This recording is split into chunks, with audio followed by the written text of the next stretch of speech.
Hello. Welcome to Notes to My Legal Self. Together, we explore topics of interest to in-house lawyers. We cover career, practice tips, leadership, the future of law, mental health, legal tech, and much, much more. Know someone who'd make a great guest? Let us know. Self-nominations are encouraged. They're an act of courage. Want to get the most from this conversation? Ask questions, comment, follow, say hello. In short, engage. Finally, have fun. In-house legal practice is a serious business, but you don't have to take yourself seriously. Let's begin. Here's your host, Olga Mack. Hello, everyone. It's good to see you all, and happy Friday. Today, we'll have an important conversation about mental health and being, and I have a fantastic guest to talk about it. Mariette, welcome to Notes to My Legal Self. I'm so excited that we're finally doing it.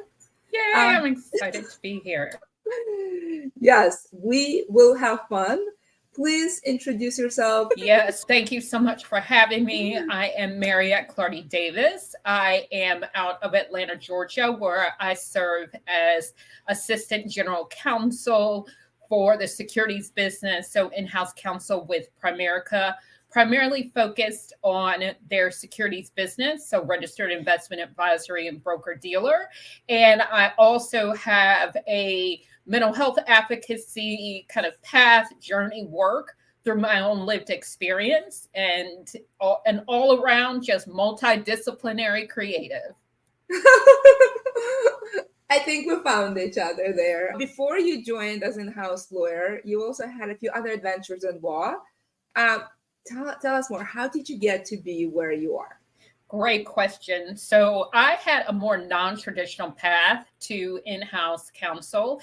I came from more of a consulting background, so still in the security space, but in consulting, and through that path, I did that also through law school, and I opened my own practice. So I did consulting as well as being a solo, and being a solo taught me a lot about marketing, sales, but also gave me an opportunity to try different practice areas. And so I primarily focused a lot on the sphere of the mental health space. So everything from estate planning to mental health representation. But I also got the itch and learned and explored and really gave value in the space of Web3 and blockchain legal work too. I love that. I think this is where we initially started. There are relatively few lawyers and women in that space, so I think we stick together, and I think that's we found each other first there. Let's talk about your journey in sort of mental health. You have a personal journey with this. You've shared it on LinkedIn. You have a number of posts related to sort of bipolar depression and sort of other things that you experienced or have seen others experience. Tell us more about your mental health advocacy for lawyers. So specifically, I got started with mental health advocacy for lawyers due to my own personal lived experience I was diagnosed with bipolar depression around the age of 21. And so I was diagnosed and really dealt with it. It wove within a lot of the fabric of decades of my life. And so specific to the mental health space with lawyers, I had mental health challenges in law school and even outside of law school. And one of the things that was really important to me when I started sharing my story was understanding kind of the landscape of mental health in the legal profession. And as someone who, recently, once I got out of law school, joined the legal profession, I saw needs for opportunities and just change. And so I started sharing my story. And from sharing my story, I was able to learn the story of so many others and recognize that there was an opportunity for me to do more. And so that started my path to the various things that I've done in the sphere of mental health advocacy. So I'm curious, legal profession is where sort of strengths is important, and mental health can be, a lot of things can be seen as a weakness. Mental health challenges could be seen as one of the sort of possible weaknesses. My guess it would take, as someone who never struggled with this, so I don't have necessarily a firsthand experience, but I would imagine it would be an act of courage to acknowledge and openly talk about it. I'm curious, have you, was that a sort of a natural thing to do, or did it take a lot of thinking and doubting, and how did you essentially get the courage part of it to talk to your peers one-to-one, and now you're actually having one-to-many conversations, which is probably a different level of courage. How did you get comfortable with that? I will start by saying it didn't come, even though I was a storyteller and performer naturally, I suffered for many years in silence. And like many other attorneys and just people in general, I did not feel safe sharing the true extent of what I was going through. So a lot of key events happened, but one of the key events was me going not once, but twice into intensive outpatient treatment. And so for those who don't know what that is, it's when I went to a mental hospital because I was in crisis, and they allowed me to be in a program where I was there basically 8 hours a day. I would go home, I would go to sleep, I would wake up, I would go back there. And I did it twice and took time off of work because at that point there was just no other alternative. But after I started creating tools and building myself up from there, I started recognizing that I was at a certain point where I felt more safe to share. And so I started using social media to share my story and just share what I was going through. And I realized that my story started to resonate. So again, I just looked at what were opportunities for me to give value if my story was something that people wanted to hear. So you said the story was resonating. What was the response? Was it private? Was it public? Did people come out and say, me too? Or was it more, let's talk about it on a private call? So that's a great question. A lot of what I get, which is really interesting, is a lot of private DMs or people coming up to me after I speak and telling me about their personal story and that connection. This is what I'm also going through. And so hearing you, it helped me feel comfortable even sharing it. And I had someone recently tell me, I don't know why I shared it with you, but because you were so open with me, with your journey, you made me feel safe to start talking about what I was going through. So it's really a mix. People tell me in person and DM, but I will still say within our profession and the community, there still is that isolation and silence.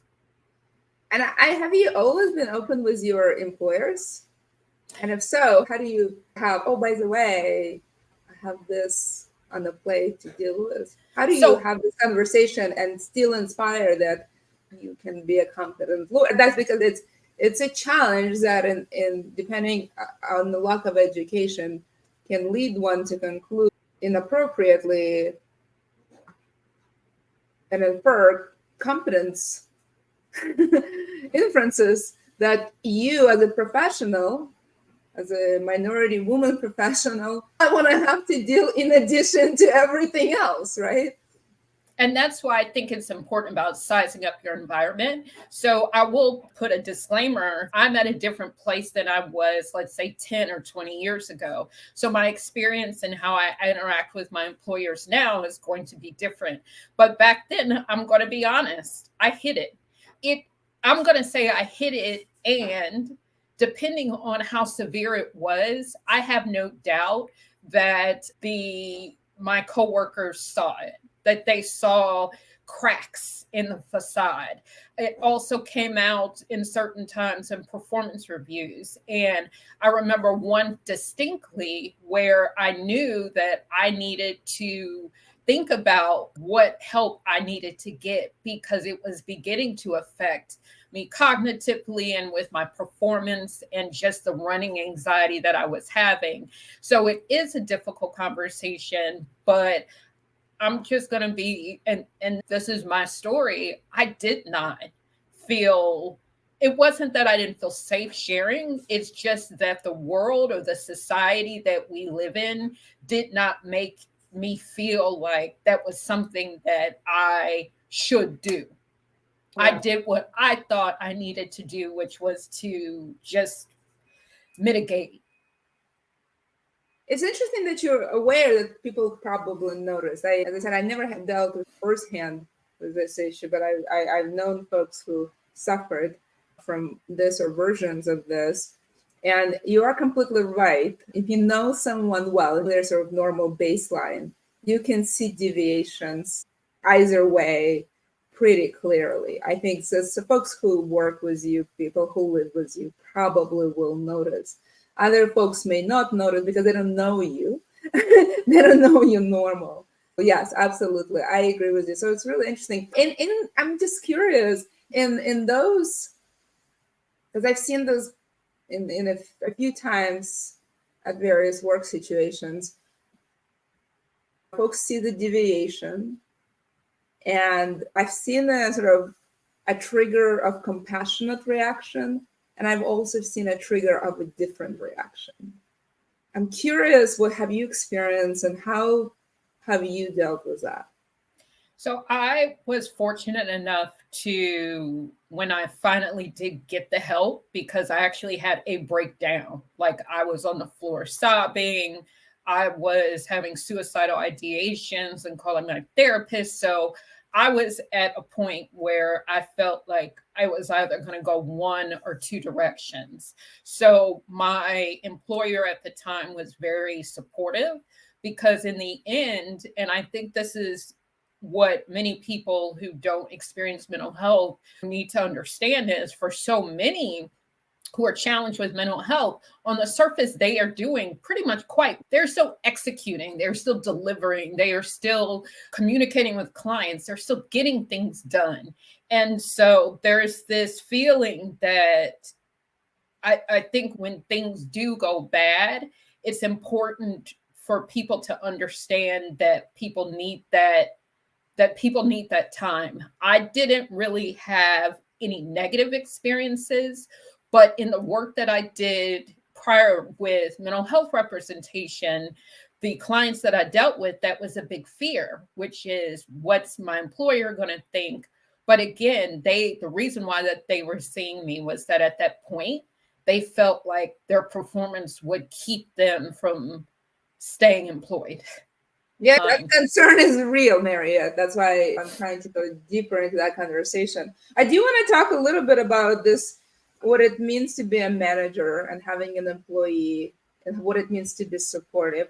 And let me start from a more basic conversation. I think as someone who manages now many folks, I think my approach, which is completely uneducated, I'm sure, is understand what's the baseline for this person and then notice a deviation and then carefully inquire how I can be supportive. Probably there are better ways to do it. Let me ask you from the very beginning, somebody is doing well, they're doing their job, but how you as a manager actually identify that they need help?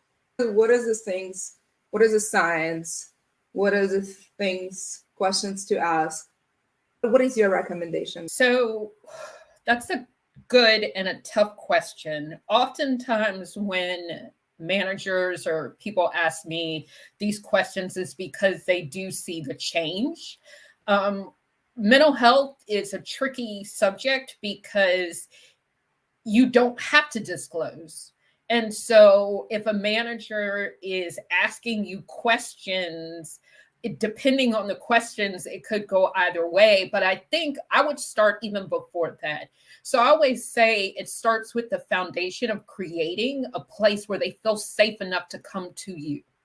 So if that should be the foundational pillar in which, if you are a manager, that you need to be thinking about. do my employees feel safe enough? Do I create a safe space where they even have that feeling I can come and speak to them without judgment, or they can support me? If you don't create that foundation, then nothing else really that I would talk about matters, because they're not going to want to come to you. What does safety feel like? What is the signs of this person is safe? Olga is safe. I can have a conversation with Olga. She may or may not be prepared, but I know she is a safe place. What does that signal to you? So I used to do this, and I think people would laugh, but it's really important. I used to ask people, how are you doing?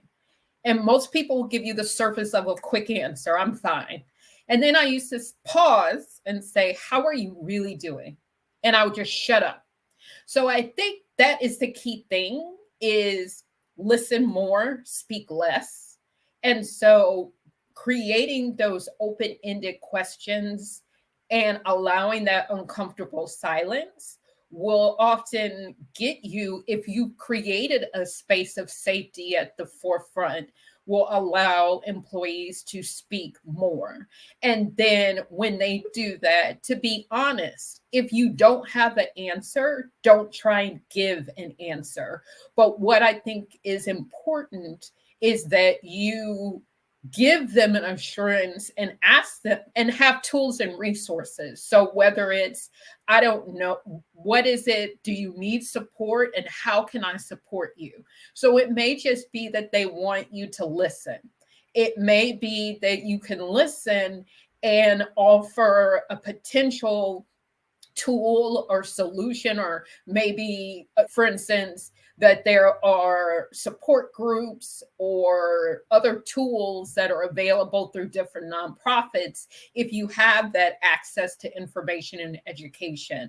Or if they are experiencing crisis, for you to be equipped with the tools to know what you can do to support them without infringing on their privacy. So it could be asking them, and it could also be understanding your company's policies. If you have an HR department where there is that safety, and understanding what resources are available there as well. I've been in many HR departments. Some of them are more safe than others. I can tell you that, independent of your manager safety, HR departments may or may not be safe places. I've definitely seen both. And I really love that tip around how you as a manager, because that's practically speaking, many folks are wondering both, like, if I have it, how to constructively deal with it, or if I have someone on my team, how to help that person to be successful.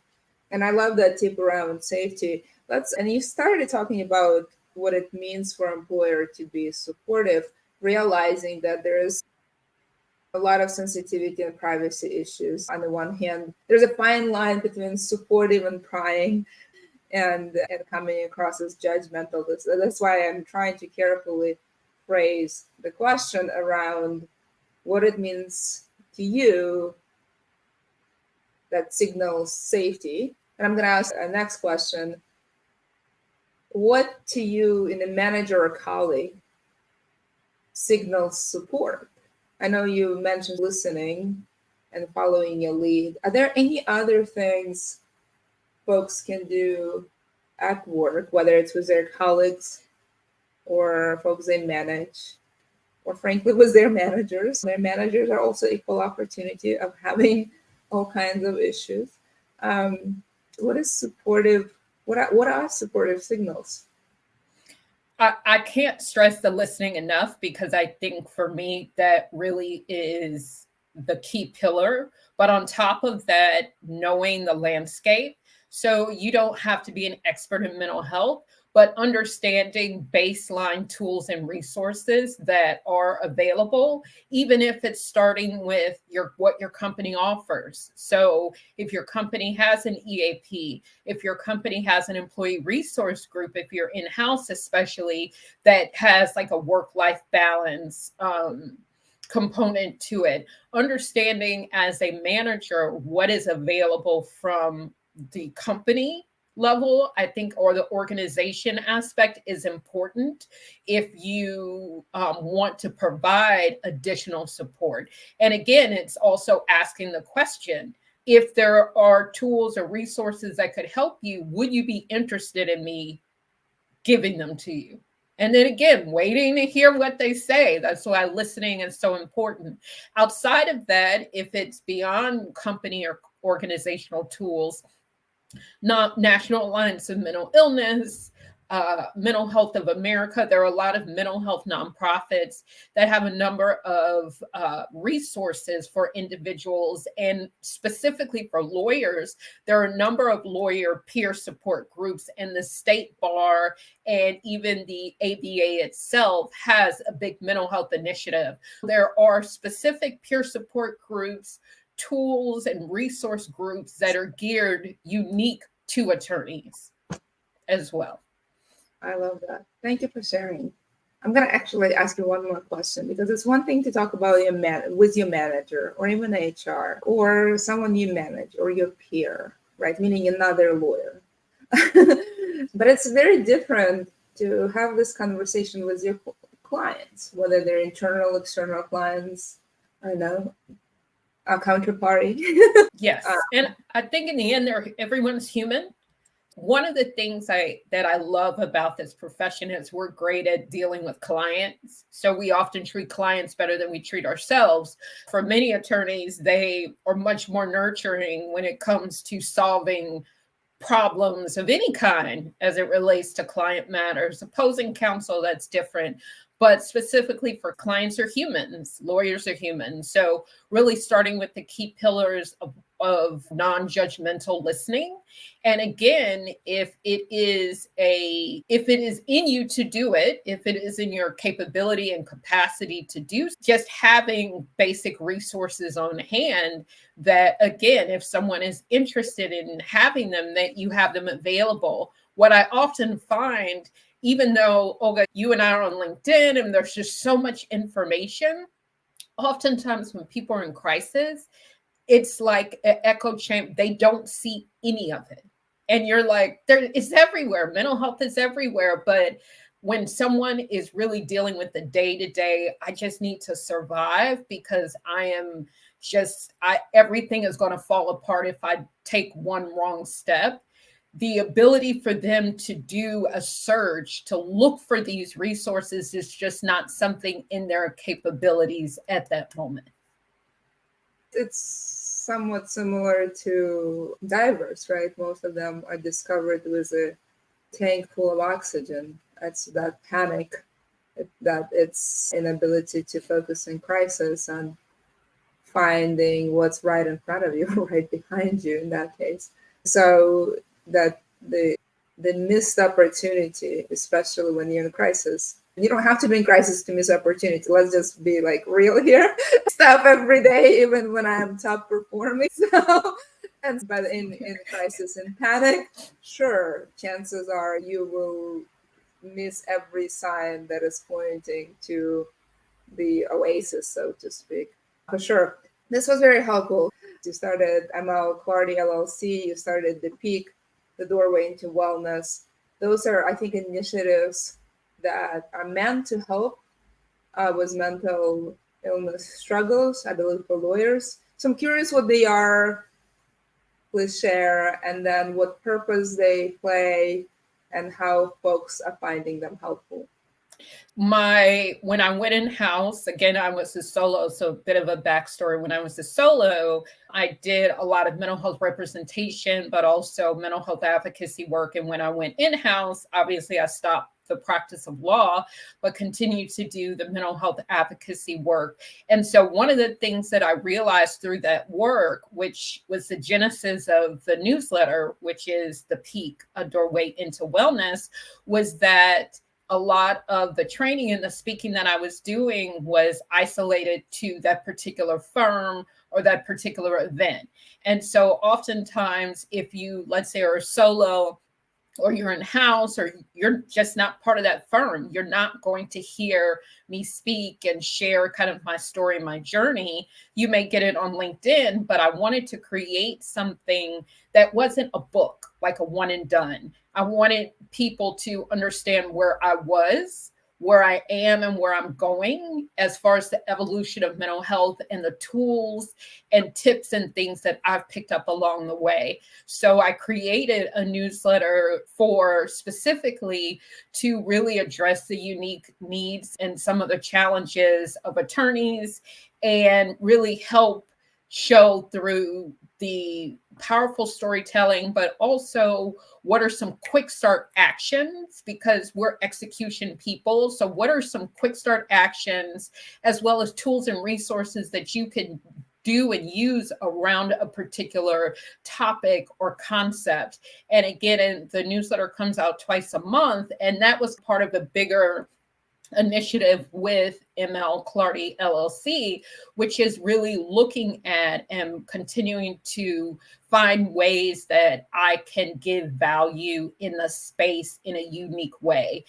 You're not going to see me do research. You're not going to see me do data. But as I evolve and as I grow, I want to continue to give value in ways that really help other attorneys not only find their voice, but also get tools and resources that can help in ways that are appropriate for them. Well, you have a data point of one, and that's the one you really know. Sometimes sharing that data point of one and going in depth is actually all the data you may need to be helpful to someone. So I'm just curious, what has been the response? What did folks find helpful in you sharing this? I would say the top thing, besides the stories, are the quick start actions. So one of the things that I built in, it's, if anyone has heard of the Mel Robbins 5-second rule, there's just a concept that sometimes quick action will allow you to create more change over time. And so I thought that my stories would be the big thing, but I think really the quick start actions, because they are tips that you could do or things that you could do within the concept of whatever the newsletter is, in whether it's 1 minute, 5 minutes, 10 minutes, to help you get started and move the needle. Because a lot of times people just don't or overthink and feel like I'll get to it later. But if it's something that you could do in 2 minutes, there's a greater chance that you'll do that. So I would say that's the biggest thing. And honestly, the reception has been good. But one of the things that I'm continuously doing is iterating and evolving to see, what changes can I implement. Most recently, I decided to create a reference list or directory of specific legal resources and peer support groups, because I wanted to really show and highlight within each newsletter those tools that are specific to lawyers. So again, I created the newsletter to solve my problem and the problems of others as well. I love the quick tip. It's interesting when we are cornered, whatever that means to you, whether it's career-wise, mental health-wise, emotionally-wise. I think there is, let's become small, hide and do nothing, knee-jerk reaction. I think there's something about being human that does this. And I love that 2 minutes to move forward. What is the most unusual or unique or tip that works? What is the 2 minute that really resonate? I'm just curious if you have an example. One of the examples that comes to mind is aligning a new habit with something that you automatically do. So for instance, let's say that I always go and brush my teeth before I go to bed. So now I'm going to install a meditation app. I'm going to take my phone and I'm going to pull up a meditation, and then I'll hit play and then play it. So it'll force me to meditate. So those are examples where I'm showing you either things that you could do immediately, or how do you connect a new action to an action that you are already doing. I love that. That's a real powerful trip. We sadly are coming to the end. I have a few questions, but the end is nearing us. So with that in mind, there are relatively few women in leadership and law, in technology, in Web3. It's not an and, it's an or. And if you put an and, it's even fewer. There are even fewer women in those positions who are women of color. And then if you really want to reduce the population, add mental illness. There are very few folks who are openly talking about it. I'm curious how you think about that unique role you play and what kind of positive change in taking that macro view of things. What kind of things that you think you can influence, catalyze, and ultimately change? I think that's a good question. And as you were saying it, I was thinking that's like the legal profession as well with mental health, because I often think whether it's Web3, whether it's just mental health and being a Black woman who is a mental health advocate and also an in-house attorney, there's just very few. And so one of the perspectives I think that's important, and especially when it comes to the power of storytelling and helping people not feel alone, is that me being there is powerful for representation. I distinctly remember rooms and even today seeking and searching for people who had shared connections and people who look like me, people who were doing things that I wanted to do and not finding them. I'm often in rooms where I'm the only, whether it's Black person, Black female. And I would even say, as it relates to the mental advocacy space in the legal profession, there are not a lot. If you look at panels and when I speak and do seminars, especially with big law firms or even just companies in general, oftentimes the experience on the panel as it relates to mental health, a Black female perspective is often not included. And that's also as it relates to the Web3 space. So it's really important for me that I continue to use my voice because it allows me, if I'm not going to get a seat at the table, through me speaking, through the opportunities that I get, and even the newsletter, creating my own table for people to come and feel safe. I think that's important. I also believe that just having unique lenses as it relates to the story of others is powerful, whether you work in big law, whether you work in Web3, whether you work in-house, especially I would say specifically as I've been working in-house more, there is such a need for diverse voices. And so I think I bring just that lens of different, and different is needed because so many of us are. The most powerful conversations I have is exactly around this. If Olga could do it, I could too. I don't see Olgas in you fill in the blank, whether it's a CEO, a general counsel, in Web3, in you being next to a prototypical other person in itself is firing and sends a message before you even say anything. And it doesn't even have to be profound. The presence alone speaks louder. And I've heard this many times, there's sort of some sort of version of, if you could do it, I think I could too. And I think it took me a little while to understand and grasp the meaning of it, but it is, the showing up in itself is a political statement that inspires a lot of courage and change. We are coming to the end. I do want to talk to you about the power of storytelling. I firmly believe in this power of storytelling. In fact, it's a rare appearance, whether it's in writing or speaking or in a social media post where I'm not going to tell you some sort of story. I do think that we are wired for stories. We find them pleasurable. We connect through stories. So I love that you call yourself a storyteller.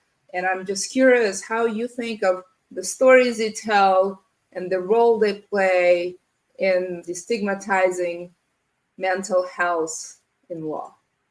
So I think the role that they play and how I think of myself is that I'm a bridger, I'm a connector. So I'm a person that builds bridges. I build bridges through the stories that allow people not to feel alone. I think that's the number one thing that many lawyers are looking for, is to not feel alone. That builds that bridge there. And then I'm also a connector, whether it's connector of information, tools, resources. I was naturally, along my journey, someone who longed for this tool belt or toolkit. And I know that not a lot of people were like me as during that type of, experience. But what I walked away from that was I have just a plethora of not only tools that work for me, but also access to people, information, and resources that I can connect others to.